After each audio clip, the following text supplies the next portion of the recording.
Good afternoon, everybody, and it's me again, Lilia from Heal Scotland and Scotland's Wild Medicine. And with me today, this afternoon, I've got Stefan Quarry. Stefan, how you doing? Hi, yeah, I'm good. Thank you. Glad to be That here. looks like a serious amount of. That's a musician's house right there. It is. And if you turn it the other way, it's a entrepreneur's house. And if you turn it the other way, then it's a soil regenerator's lab station. So Yeah, multifunctional because I space. think you, like pretty much everybody I talk to nowadays, has so many strings to their bow. And we're not kind of pigeonholed the same way as we used to be. We all tend to learn, train, study all different things and do different things. So when somebody asks you, what do you do? It can be quite difficult to actually put it into words. Do you find Yeah, that now I if do. you're Yeah, having a conversation? for myself, I'm working with the term regenerative visionary or regenerative innovator because everything I do is like about kind of regenerating the world, creating a kind of Uh-huh. sacred, beautiful world where we all live in harmony with each other Oh, and nature. that does sound absolutely fantastic.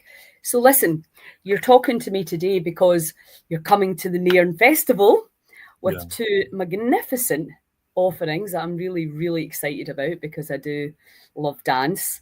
And the men's circle thing, we have been, I'm sure you know this if you've been working in that world, trying to get the men into the space can be challenging. So it's really lovely for us to have a workshop that's specifically for men because I think like women as well, just sometimes you can talk you'll talk in a completely different way and open up, in a way that you wouldn't if it was mixed crowd.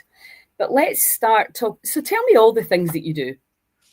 Um, just to reply to a couple of things you said there, if that's all right, and then Yeah. I'll go on and tell you that. So amazingly, I launched a men's circle at Aurora Borealis Retreat Center on Friday, and with very little marketing, 12 amazing men showed up, ready to do work, ready to be vulnerable, and it was absolutely fantastic. And the amount of work these men had already done on themselves, even if they hadn't been involved in a men's circle, was like phenomenal. So I think things are really shifting now. Like I totally agree. I hear where you're coming from. Like all the spiritual events that I've been to over like the last 10 years, you've got this 80-20 mix of men and women. But it feels like men have really It's been doing the keeping up. work already. Yeah. Yeah, yeah. Which I is so think, exciting. yeah, absolutely. And because I think we all have to do the work, don't we? Women can't keep blaming men and men can't keep blaming women. It doesn't really work. We need to come up with a much better solution than that. Yeah. And, And and like you it's, said about, like you said about the circles, like men gathering together, women gathering together, like we do have these huge differences and these huge ways of seeing each other, and obviously there's crossover. But for as a man meeting with other men, where I can just be just really honest and vulnerable about my masculinity and talk about things that might offend or upset women, like talk yes, about like my warrior energy, talk about these different archetypes that women just don't really understand. Like it's a constant evolving process to for me to understand my wife and her to understand me. So being around other men where I can understand myself first is like so powerful. absolutely. I mean, I've got four brothers and a son. So I've grown up kind of observing the very, very stark differences between men and women. And also when you have four brothers, you've got an insight into, like they would talk quite openly in front of me. And because it was four of them, it was I had to really, observe and see that energy, which was completely natural to me because back then, my dad played the very traditional role and my mum played the. My dad went to work, went to night classes. My mum did the house. Nobody questioned that really, and that I suppose at some level was just a much simpler time. And then now we have this kind of. I think women expect far too much of men, and I think maybe vice versa too. We've kind of come back from the community into this, two people being in a house expecting to fulfill each other's needs. I mean, it's totally unrealistic. Yeah, I mean the even just like the pressure with the cost of living rising, it's a lot harder to have a single income household now. And then like post, I don't know, I feel like it's a bit dangerous for a man to talk about. I'm full women empowerment, but it's almost like there's an area of feminism where women have been encouraged to just be like men. And it's like, for me, feminism isn't about women being like men or doing everything that men do. It's about being able to do anything and everything that they want to do. And actually, like in Sweden, where they've reduced the kind of like gender, like in like their education and stuff, they've reduced the amount of like pressure on men or women to go into certain roles. And actually, they have one of the highest rates of women being in traditionally feminine roles and men being in traditionally masculine roles. It's like, being able to do what we want to do, not being forced into something, but actually those traditional roles might actually feel quite natural and good to a lot of people, and that's okay as well. Yeah, absolutely. And I think the one that kind of is probably the most obvious right now is women expecting men to be at home with the kids as well and to get the same, to involve themselves in that. And if they don't, it's seen as a lack of love, when it's, rather than it's just, you've got a different animal here with different, a different role to play. So it's definitely a conversation that I'm sure we can have a lot more in depth. So yeah, the men's circle's great, but you're a musician as well. So I mean, after this amazing summer we've had, I'm like, we'll be down the beach in Nairn, we'll be out in the river in Aberfeldy, and of course it's been like torrential rain. So I have to understand that might not get the weather that we were looking for. So, but if we can, it would be great. Tell us what you sing about and what you put a different slant on things, don't you? Yeah, so my thanks. Yeah, my songs they're basically about my healing journey. Like often I'll write a few songs will kind of come through. They just kind of like come out all at once, sort of thing. And like after I've had like a big sort of transformative period in my life, then a few songs will come forth. So it's kind of about like life's journey, the healing journey, being positive, like some of the kind of insights and wisdom experience that I've gained in a sort of folky reggae hip hop kind of style. I could actually play you a song now if you wanted as part of I would love that. Absolutely love it. Please, yes.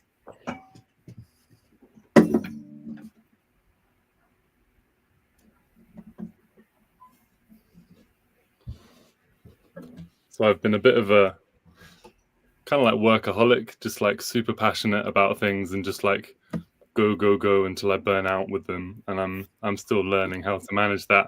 But so this song's about that.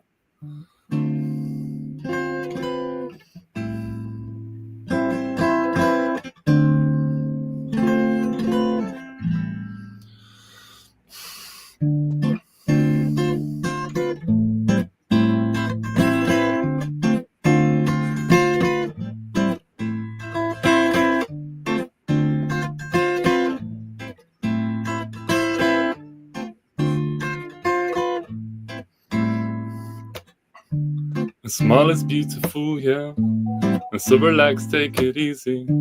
A smile is beautiful, yeah. Rest is blessed, whoa. A smile is beautiful, yeah. And so relax, take it easy. A smile is beautiful, yeah. Rest is blessed, whoa.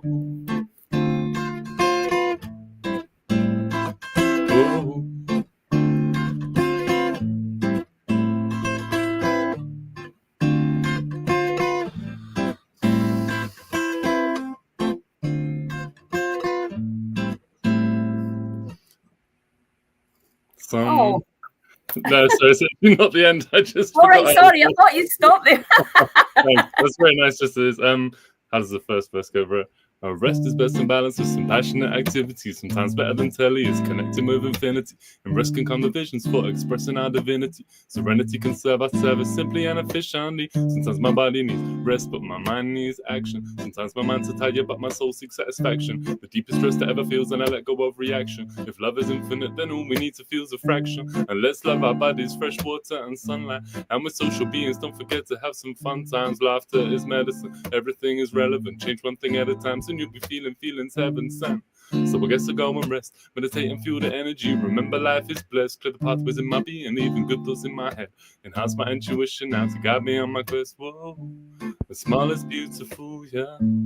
So relax, take it easy. The smile is beautiful, yeah. Rest is blessed, whoa. The smile is beautiful, yeah.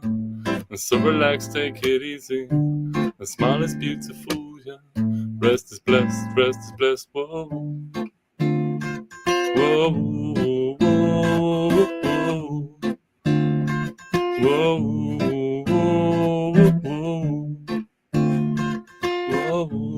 whoa, whoa.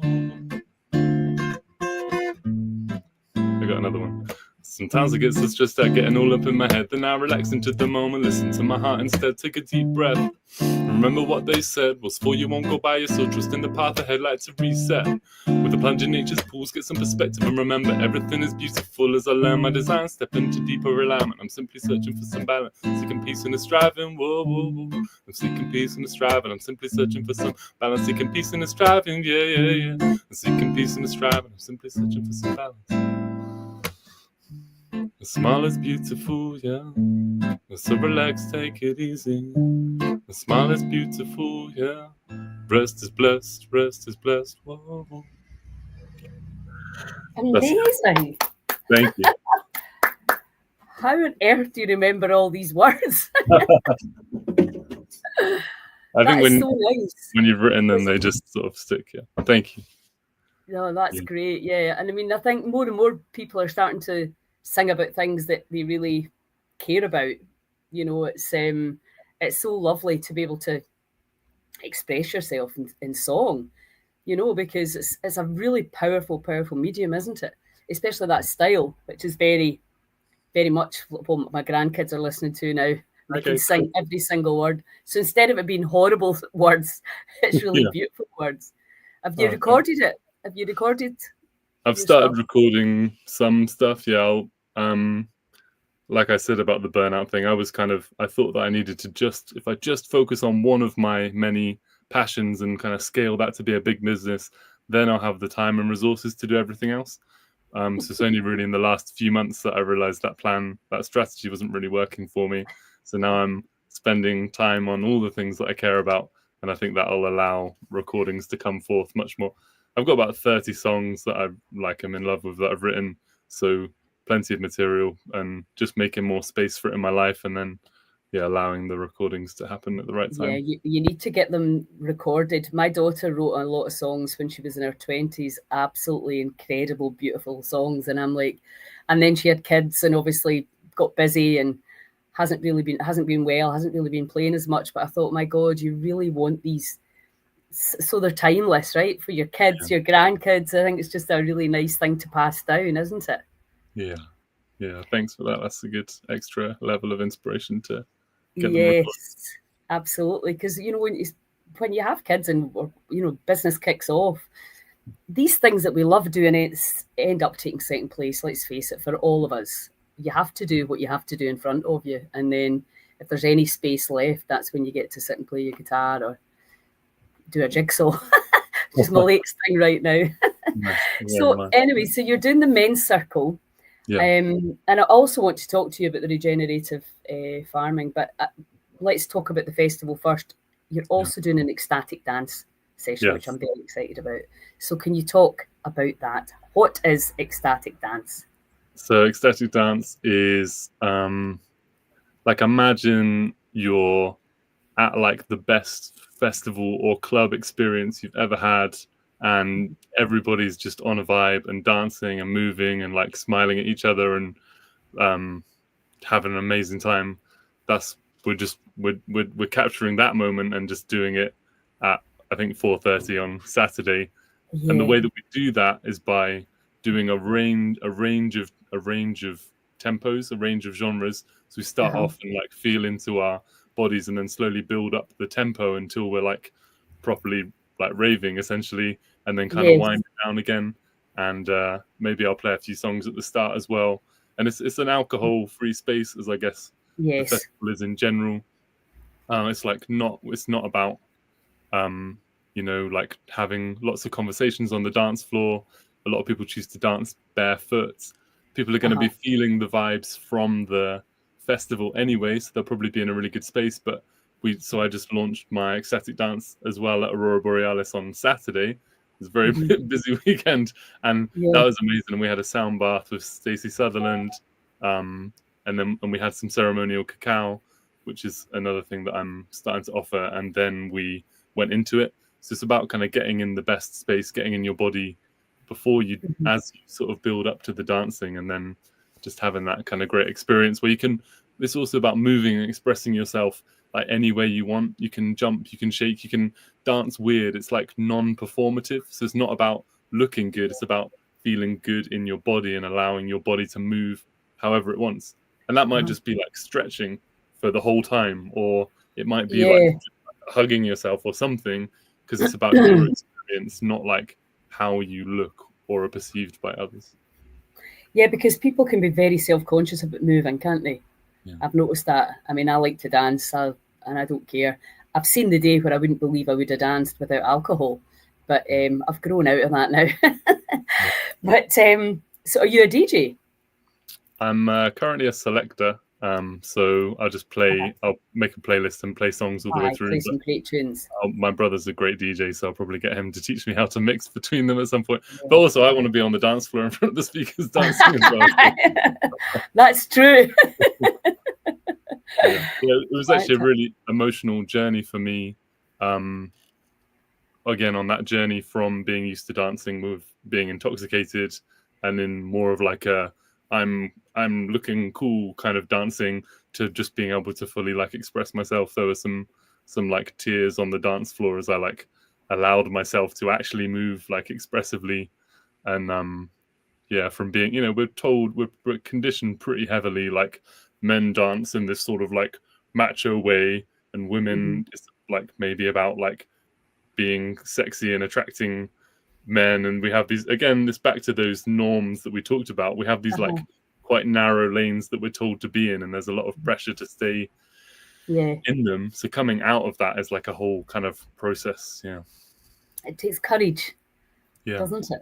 And I think any kind of expansion work, anything where you're literally changing what you thought, you know, the universe was around, reality was around, any willingness to open your mind to new potentials takes courage. Because it's so easy to stay in your comfort zone. It's much easier. Well, maybe it isn't easier, but it seems much easier not to change. The C word, as I always call it. Nobody really wants to change. We want everything different, but we don't really want to change. So, because I was telling somebody yesterday, Natalie, you know Natalie, don't you? Yeah. Oh my God, she's awesome, isn't she? Yeah. What a joy. Absolutely. Yeah, I was telling her that for our goddess gathering, somebody had made some reels. And at the very start, my friend is a dancer and she dances with some toys and stuff. And usually we get up, it's just the introduction, just gets the very, very start of the day. That we don't dance at the goddess gatherings in general. It's presentations and workshops.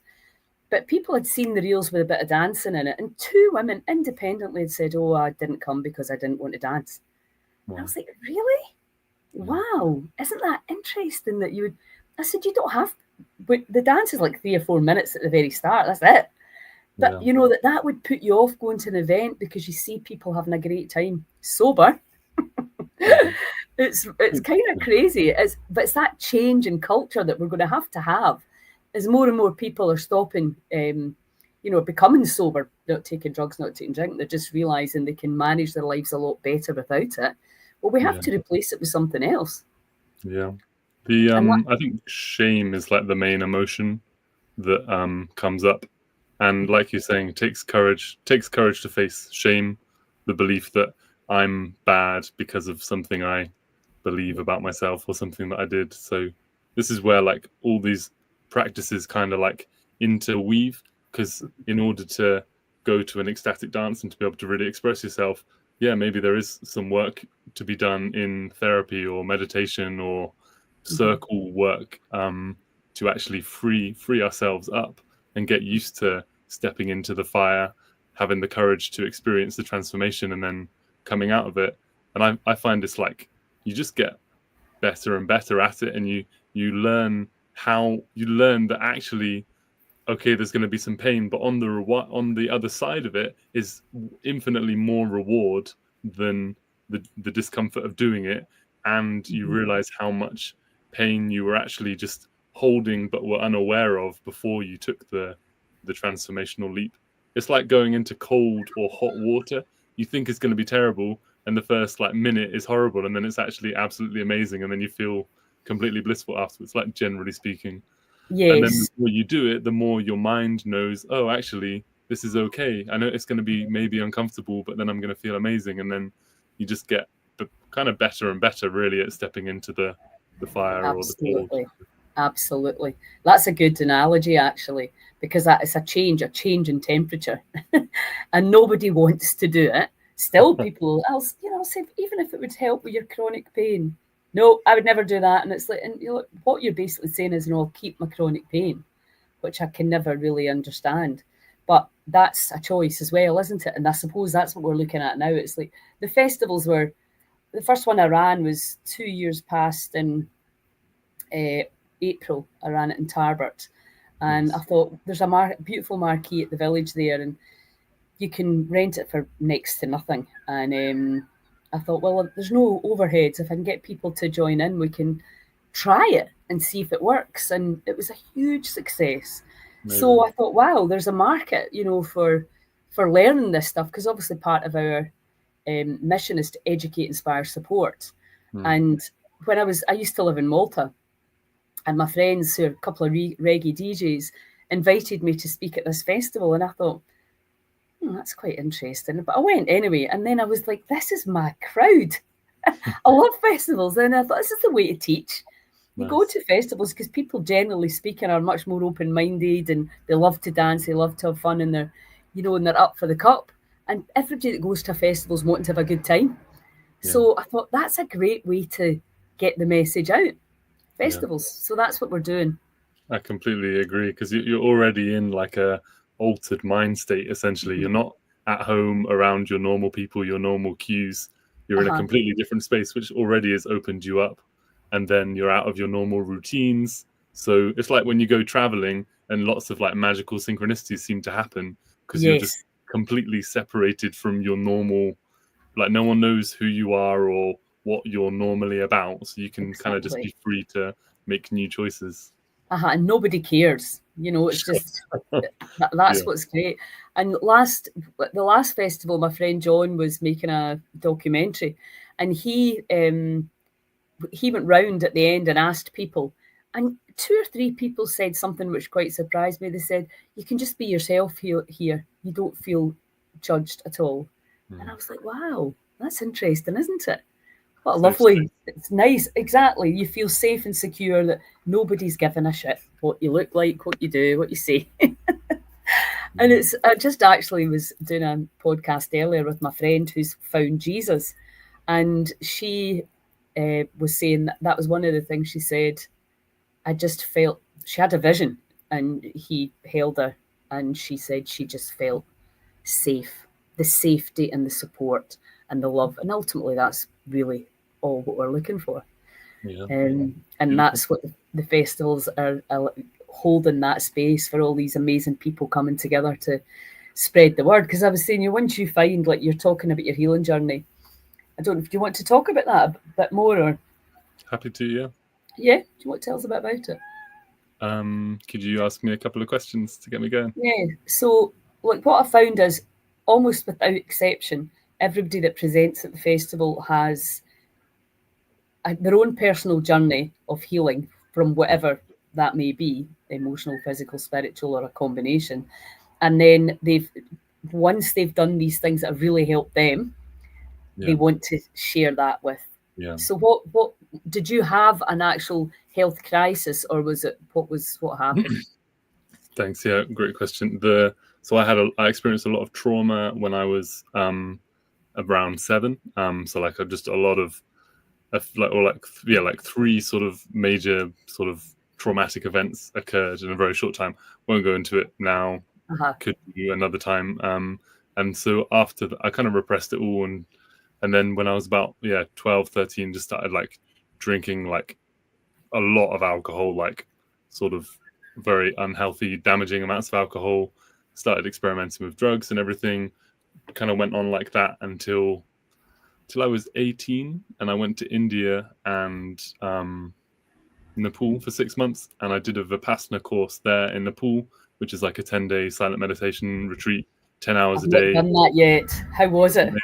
It's so good, yeah. Well, on the second day, I was like, I'm gonna leave. This is awful. What did I do?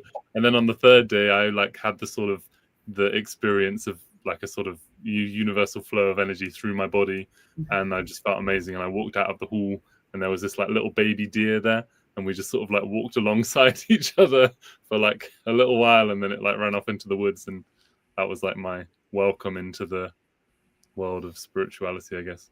I also did a Yeah. traditional Thai massage course while I was there as well. So Uh-huh. this Thai massage is actually from India and Thailand. It's like a mixing of cultures there. So and that's a form of energy healing, really. So I started practicing that as well.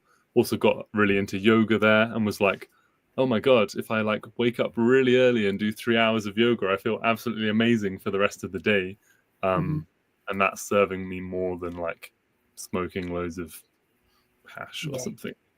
So got back university on and off. I was like meditating. Did some more Vipassanas, started meditating 2 hours a day, but then also like still like really struggling to give up the cannabis that I'd been self-medicating with for such a long time. And Uh-huh. then but eventually just started finding that it's like I was pulling in two different directions, and the meditation was serving me much better. So after a sort of few years, just basically just stopped. I stopped drinking alcohol for like 3 years. Stopped taking drugs and stuff, and just went super clean. And then I'm getting into it all intermingles now. But yeah, I started like a hemp farming Yes. cooperative, which is about like sort of healing. There's a tiny bit of THC in it, but it's mostly CBD, helping heal our bodies and stuff, calm our nervous systems. Healing journey. I don't know. Can you ask me another question? So yeah, I mean, I think we all go to India, don't we? Rites of passage or something. And Nepal, I did that as well. And then, how did you find ecstatic dance? Great. Yeah. So I started writing poems and stuff when I was like 11 or something, and then writing songs, and then like rapping on like drum and bass radio station before I went to India, and then was in this like little like reggae band in India, and then got back and was like, I'm going to start a band. So I studied biology at University of Birmingham, and then started a band there with like an old friend. We did like gypsy reggae hip hop, and like toured loads of festivals, headlined a little festival. It's built up a lot of momentum, but we weren't all wanting the same things from the band, so it kind of disbanded. But I also started a night there, like an event, like it was called Big Vibes, and it was like bands playing, like with friends and my brother, and bands playing, DJs, and organized like the Europe's like biggest student festival or something. So anyway, got into event production essentially at that point, putting on parties and nights, and I bought my first sound system when I was like 18, and had these like big box speakers in the uni daughter flats and everything. So I've just always loved that, and then I was like performing at a lot of clubs, like rapping over friends' dubstep and DJ sets, also playing with the band, doing all this kind of stuff. And so then I guess the twist into the spiritual, or the transition into the spiritual thing, was my wife is an amazing Kundalini yoga teacher, and dance workshop leader. So we started doing like Kundalini yoga workshops at like conscious festivals, but would play some mantras, like singing and guitar, and then have our speaker with her song selections on for the Kundalini yoga workshop. And then lockdown came, and yeah, they were doing these like self-employed grant things, and so it was like, right, let's buy a big sound system, because she was just about to do her first like dance workshop thing. It was like it was for women, like a dance exploration of the feminine, which were amazing by all accounts. And so yeah, we got the sound system for that, and then we've just been using it for kind of mini private ecstatic dances and workshops and stuff at Aurora Borealis retreat since then. But now I've just been ready to like, right, I'm going to do this monthly, just because I love it and I want to dance. I want to dance my heart out. Absolutely. It's a month. And Yeah. it's taken your whole your passion. I mean, I used to go to the sub club in Glasgow. I don't know if you ever went there. Every Saturday night, and we danced for like 4 or 5 hours because the music and the. I mean, it was just that's what you did. It was you loved it. Why do you think you did it? Because it was so much fun. So why would you not? I was over in Malta actually, in I can't remember. Say it was May, and Basement Jacks were on, and totally stone cold sober, and I was just like, it was fantastic. And it wasn't like stupid o'clock. It was like on at 10 o'clock at night, so you could enjoy it and still go home. And Yeah. like, why did we have to push all these things into the middle of the night? We can do them through the day when we've got energy. And that's happening now. People are doing like sober day disco and day drinking as well. I mean, I've got nothing against a few beers. I think it's fun, but yeah, it's good to have a whole variety instead of like you're either one or the other. You can mix it up. Yeah. So that's great. So well, I look forward to that, and I will see you. I think. No, tell me a little bit about what's the farming thing that you're doing. Yeah. So I do regenerative, like soil regeneration, basically. So soil has like a whole living ecosystem of organisms underneath it: fungi, bacteria, protozoa, nematodes, and they all cycle nutrients, and they feed on the organic matter, and they mine the sand, silt, and clay for all the nutrients that are in there. An incredible amount of nitrogen just stored in the soil, but inaccessible to plants unless you have good biology extracting it and then feeding it to the roots at the perfect time for the plant. So what we have done is start just sort of treating soil just like a sponge for like chemical fertilizers and pesticides, because that kind of gave us results after the war. And so but what that does is it slowly degenerates the soil through like lots of plowing, and then the chemicals run off, kills all the biology. There's salts and stuff, so then we're sort of chemical dependent.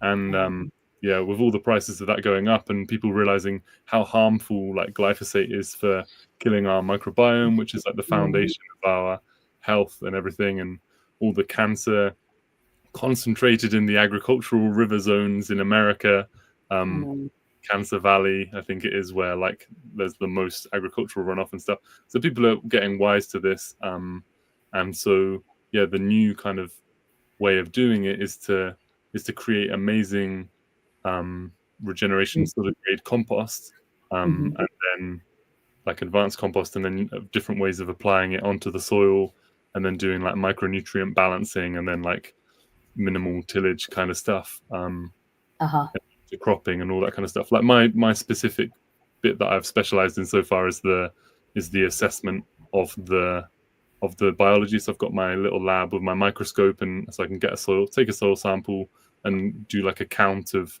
how much fungi to bacteria ratio there is, how many of the predators there are cycling nutrients, and then give recommendations based on that. And I'm doing the consultancy training with the Soil Food Web School, Dr. Elaine Ingham, who's kind of like the godmother of this sort of like soil biology science.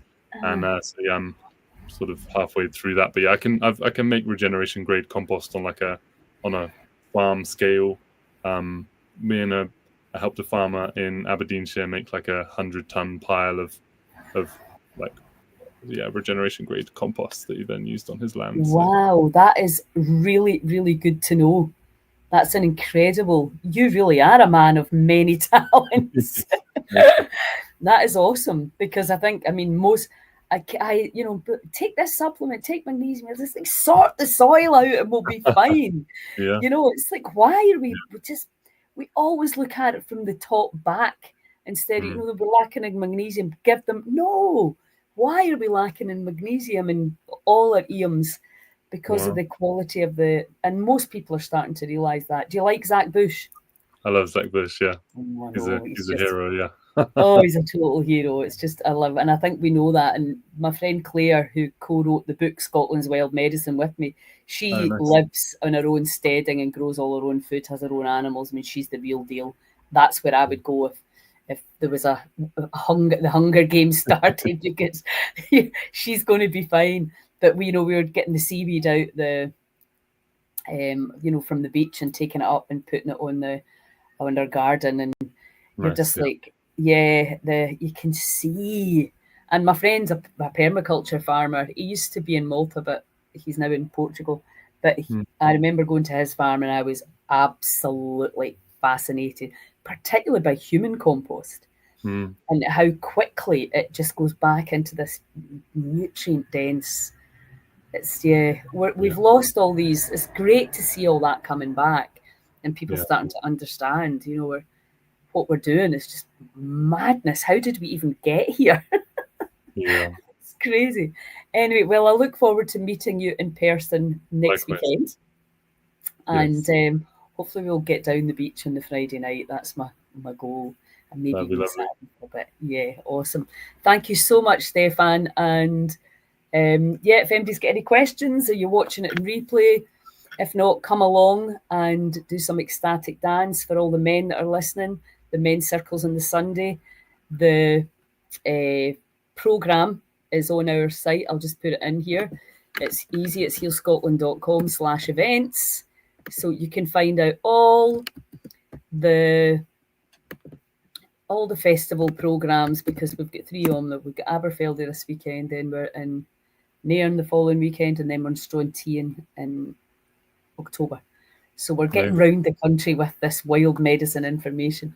Okay, so thank you so much, and I'll see you a week on Friday. Thanks so much for having me, and hope you have a great weekend this weekend, and I look forward to next weekend. Yeah, fantastic.